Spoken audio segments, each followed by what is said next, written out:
Are you ready, kids? Oh yes, Painty the Pirate, I'm ready. I'm ready to take you on a journey, a quest to explore all the things that can be explored within this incredible animated masterpiece that is SpongeBob. My plan is to go through the first 3 seasons, the only good ones, let's be real, Sandy Squirrel! and see what small details in the animations or storylines that maybe you or I had noticed as a kid and forgot about, or simply give my analysis through the lens of a 26-year-old dude reliving the glory days. I was inspired by an epic series on YouTube by the name of Overanalyzing Avatar. Please go check out his channel. SpongeBob is my jellyfish jam, and ever since one of my best friends sent me all the episodes a while back, I've rewatched this classic series quite a bit and feel the need to show off all the funny and wacky things about this show. A lot of these episodes attempt to convey some sort of life lessons, as most children's shows do. And I think they hold some merit in that respect over 2 decades later. And if that principle applies to the rest of the later series is debatable. But without further ado, let's jump right into the very beginning of the show. Our slightly rough around the edges pilot block. You know, the only one with 3 episodes. First up is the real OG, Help Wanted. Here we are introduced to SpongeBob's single-windowed pineapple, as well as his general neighborhood. Okay, Squidward has something going on in his backyard, some sort of medieval defenses, maybe? Also, this is the very first time we see Patrick's rock house, as you can only see Squidward's house in the title sequence. We get to see the inside of the pineapple briefly, and SpongeBob's workout area. Well, although he has stuffed animals as his weights, your typical barbell weighs 45 pounds, so honestly, SpongeBob is a lot stronger than I originally thought. After 1 rep, SpongeBob bolts out his front door with his infamous "I'm ready" cadence, kinda showing off a lot of his personality in just a few seconds. Also, he leaves his front door open. We can assume the crime rate is very low in his area. Unidentified starfish cheers on SpongeBob, and we quickly learn he is a little clumsy. The finest eating establishment ever established for eating. SpongeBob hypes himself up to apply for the job at the Krusty Krab, only to second guess himself. I think as a kid this is insignificant, however extremely relatable as an adult. Patrick! Ah, that's his name. Patrick does a great job hyping up his friend. We all need that sometimes. The remotivated big yellow cube with holes continues on to enter the restaurant, where we see a grouchy sounding and particularly pale employee attempting to wipe off permanent marker graffiti of himself. He did manage to wipe off the arrow. Now we meet Mr. Krabs, who's sniffing some money and foreshadows that he is in fact the boss here, and, well, loves money. SpongeBob says he's I've been training my whole life for the day I could join the Krusty crew. which is some serious dedication, man. As SpongeBob is doing his epic wipeout upon boarding the Krusty Krab, I couldn't help but notice how the inside of the Krusty Krab is the exact geometry as the outside. So in theory, the kitchen door leads to some sort of alternate dimension, and the order up window is actually just a wormhole. Don't worry, this is dealt with in the Plankton episode. So, when do I start? Well, lad, it looks like you don't even have your sea legs. Mr. Krabs, please. I'll prove I'm fry cook material. Ask Squidward, he'll vouch for me. Ah, Squidward is his name. No. The way they introduce the characters so far is really great and easy to get into. Just 4 characters this episode. Well, 5 I guess including Gary. Sorry Gary, I forgot about you briefly. I remember as a kid not understanding a single word of Mr. Krabs' spatula request. I was kinda on board with Squidward here. A hydro what? SpongeBob bolts past 4 city buses and, no wait, 5 city buses? Also real quick, yeah, look, where would the kitchen be? Quite a lot of smelly anchovies show up at the joint and quickly go past any typical fire department regulations on building capacity. Let's see how many there are. I'm counting 62 in this scene. That's not too bad. Oh. Yeah, that reminds me of America. Okay, there's like 3,000 anchovies actually. How do they all fit on those buses? I bet it smells wonderful in there.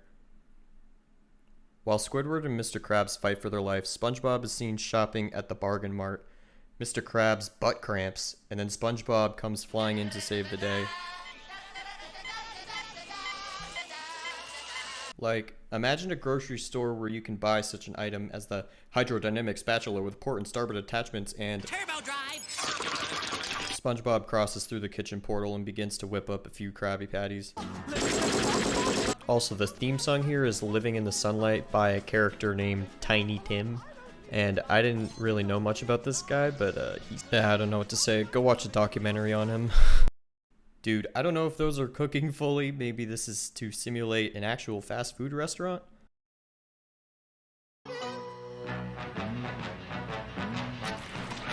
We see a repeat animation here, which, come on, it's the pilot. I'll let it go.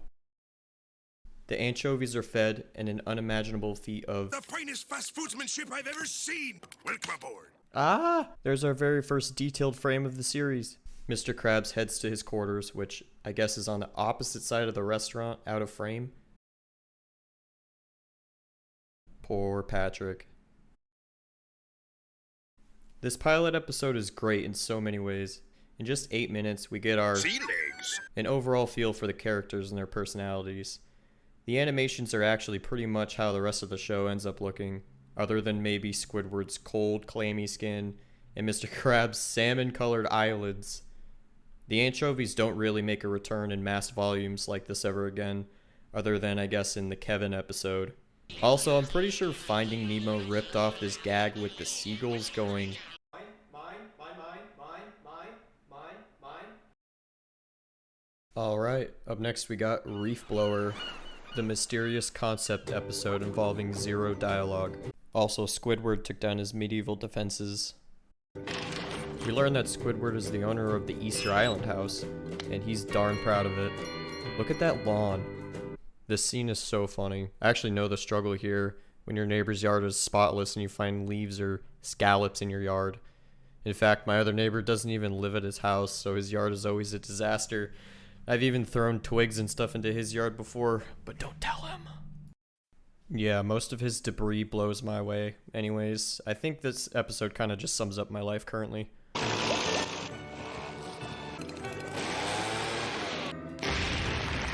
Squidward just accepts that this is his reality now, and is probably just going to move on with his day. My leaf blower is currently kind of broken as well. It's a 1995 McCulloch. It's literally, like, older than SpongeBob. Man, I wish you could just do that in real life, and it would work. This scene is hilarious because that's kind of a really good example of potential energy. Also, these boats would have totally just had a head-on collision. Like, what would have happened if they didn't stop? Also, this is the very first appearance of Fred the Fish. I don't think his leg would have appreciated a boat crash of that magnitude. I like how SpongeBob's pineapple window is still open throughout the episode. That's some good continuity right there, folks. SpongeBob nearly wipes out the Bikini Bottom populace here, fitting the entire ocean into roughly a 10,000 gallon sized package. Not a whole lot to report in this episode, but it shows off the reality of possibly having a terrible neighbor and the fact that you really can't do anything about it. I figure Squidward probably called the city and reported SpongeBob, but I guess we will never know. Last but not least for today is Tea at the Tree Dome. I like the little acorn artwork in the title card. Here we arrive at some sort of grassy field with a grape-flavored jellyfish buzzing past, minding its own business. SpongeBob sticks his telescope directly into his eyeball, and we learn that this particular jellyfish has 4 stingers. On this single frame, SpongeBob's teeth were never colored in. SpongeBob throws on his PPE and begins to stalk his prey. The spotless blue jellyfish jukes out SpongeBob, never to be seen again, ever. We now hear some sort of commotion coming from the east, and SpongeBob blasts over there to see what's up. SpongeBob takes cover as some sort of alien is scrapping it out with this very oversized scallop boss. Land squirrel. Take that, you sorry old clam! Yo, see the... I'm pretty sure the clam insult is supposed to be ironic slang on Sandy's part. Well done. Hooray, land squirrel. Hold on, little squirrel. You have fought well, giant clam. SpongeBob calls it a clam, invalidating my assumptions, and attempts to free the land squirrel from the grips of the shellfish. Hey, I'm actually doing it. That sound, though. SpongeBob does what any of us would do to impress a girl by going beast mode, and unfortunately causes a second emergency.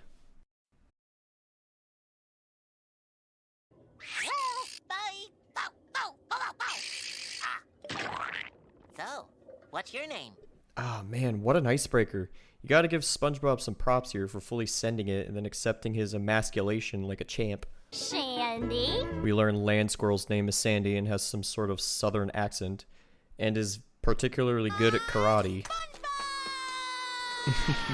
I love that part.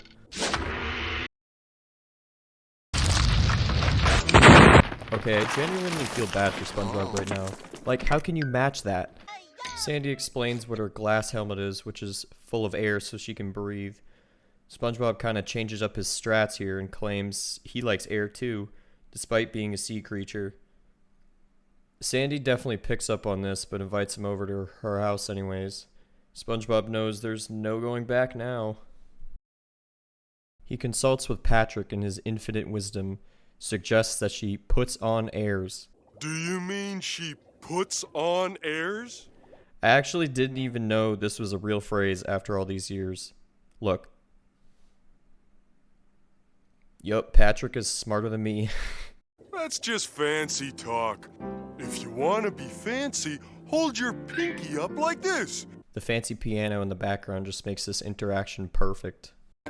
Higher. Like that? Now that's fancy. Wait a minute. Which finger did you say, Patrick? When in doubt, pinky out. When in doubt, pinky out. I don't know if it's some sort of Mandela effect or my memory is just terrible, but I could have swore that the line was when in doubt, pinky up. It's never really explained how on Neptune's green Earth that this very impressive structure came to be. However, it is explained in this interactive DVD bonus feature via Patchy the Pirate. It has an airlock, it's climate controlled, it was built for her by her friends at NASA. It's got everything a squirrel could want. Man, the burning hot sun animation brings me back to the days of playing baseball as a kid, burning alive and being stuck on a grassy field against my will.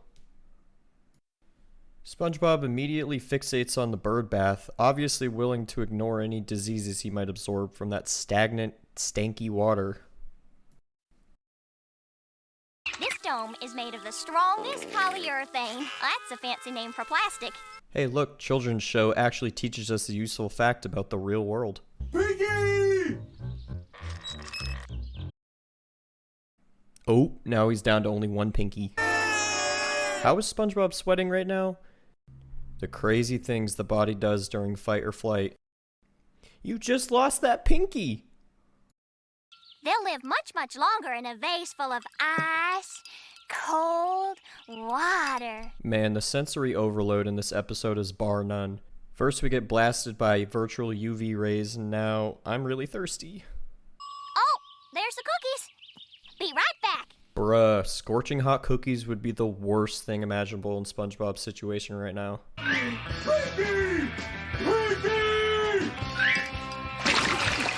Patrick rather quickly meets the same demise as SpongeBob, and the two of them dry out completely on Sandy's mini golf lawn. We get our first look at the water helmets that they'll continue to wear throughout the series. Although in specifically this episode, they're upside down. I'm gonna assume afterwards the animators were like, hold up, how are their heads passing through the glass? Are their necks just rubbing against the sharp cut glass edges? Hold on a second. I hope y'all like your tea strong. Drink up. Swag. There you have it, an in-depth autopsy on the brilliant pilot episode of Spongebob Squarepants. I really hope you enjoyed this presentation, as this is in fact my very own pilot episode on YouTube.